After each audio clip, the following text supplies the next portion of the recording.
Ah, welcome back to Northern Maine Productions, and welcome to my dining room.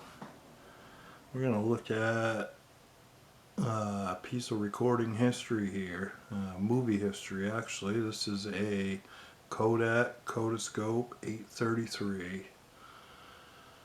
Not only is this part of film projecting history, this is also a piece of Oakfield history. This unit probably dates from the late 1930s, and it was owned by a gentleman that lives 3 houses down the street from where I'm at right now. It's been in the Bangor area for a number of years. A friend of mine brought it up here and gave it to me the other day. And not only did he bring this projector with him, he brought many of the home movies that the guy's name was Lionel Lord that owned this, and he brought many of his home movies with him. And I'm gonna put you guys on the tripod here, and hopefully we can get this thing out of the case. Gotta turn this adjust.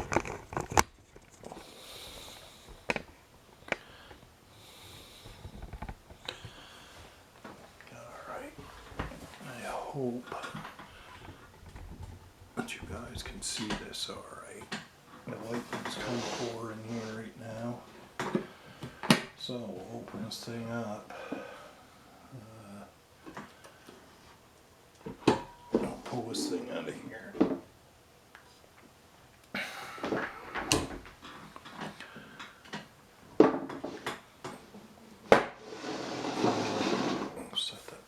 Now, as you guys can see, this projector is quite clean and in pretty good condition overall.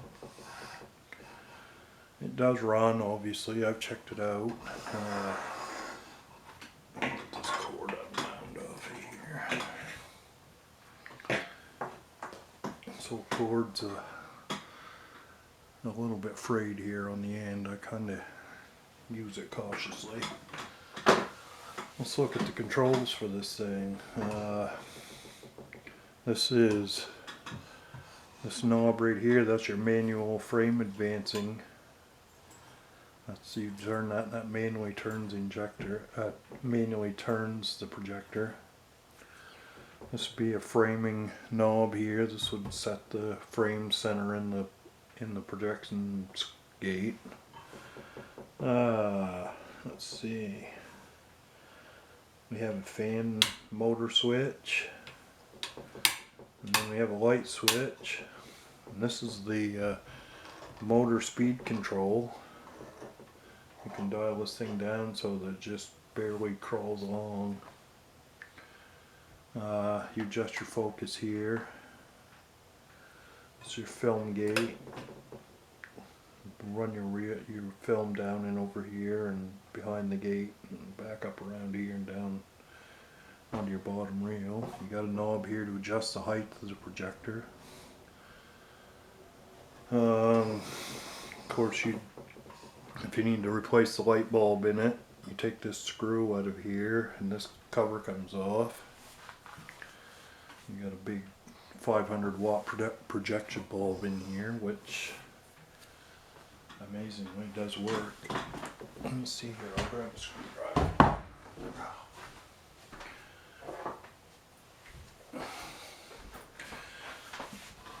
I'll show this bulb to you guys. Looks like this baby's been serviced many times. And there, as you can see, there's a blue top Sylvania CZX light bulb. I'll put this back on. Now obviously if you need to change these bulbs, do not touch them with your fingers. Another thing that's really hard not to do with this projector is it's very tough to cool the bulb of this thing, because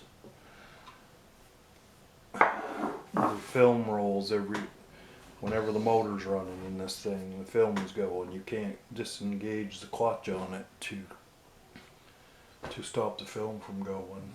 This is a really basic unit. When you want to rewind a film after you've watched it, you would put this spring up. This actually has springs for drive belt. That'll rewind it and leave this one freewheeling down here. When you're doing playback, you take this one off and then you put one on down here at the bottom, which I guess we're going to do right now. I'll show you in this box of goodies here. As you can see, that says Logan something on it. This is an all metal film reel chest. This was with this projector.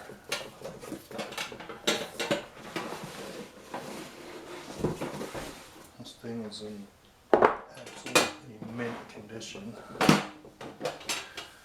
And we got many film rails in there, obviously.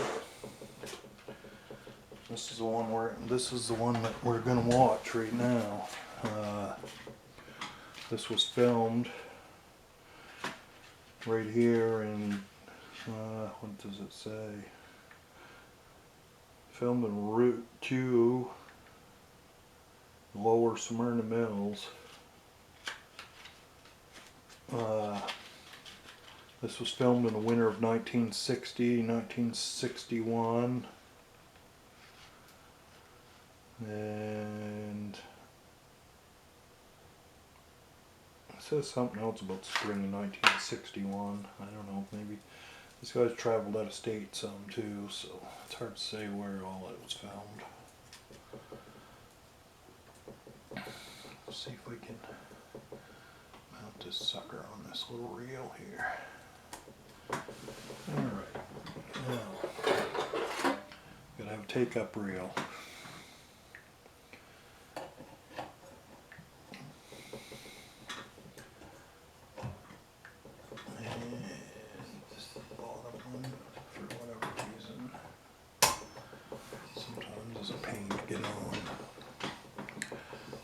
See if I can get you guys in here a little better while I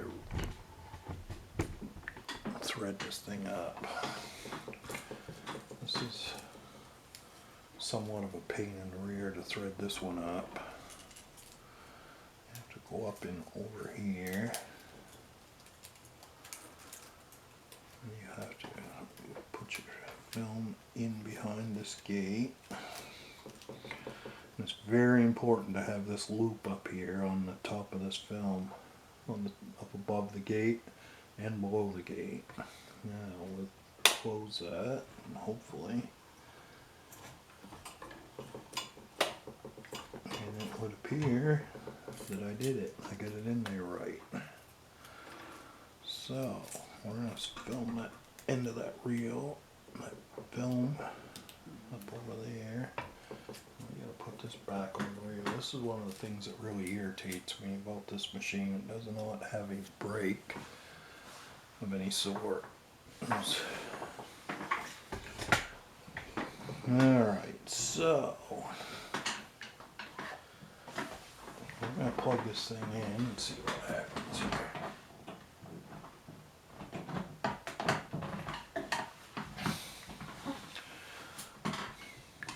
Just alright,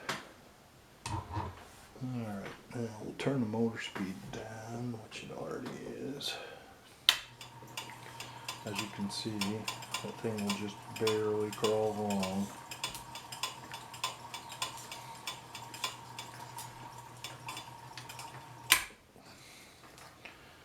I'll shut that back off again. Get our film leader into here. And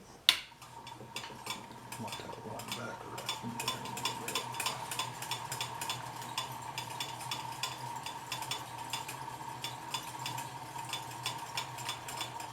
Alright, so theoretically we should be ready to run. Now, I gotta get some light shut off here so I can project this onto the screen. You guys may want to watch this, I'm sure. I'm gonna fast forward, I'm gonna focus, zoom you guys in, I mean. Now obviously, probably this won't be super bright, but you know, kill this lamp behind me. Kill this light here. Let's see what happens here.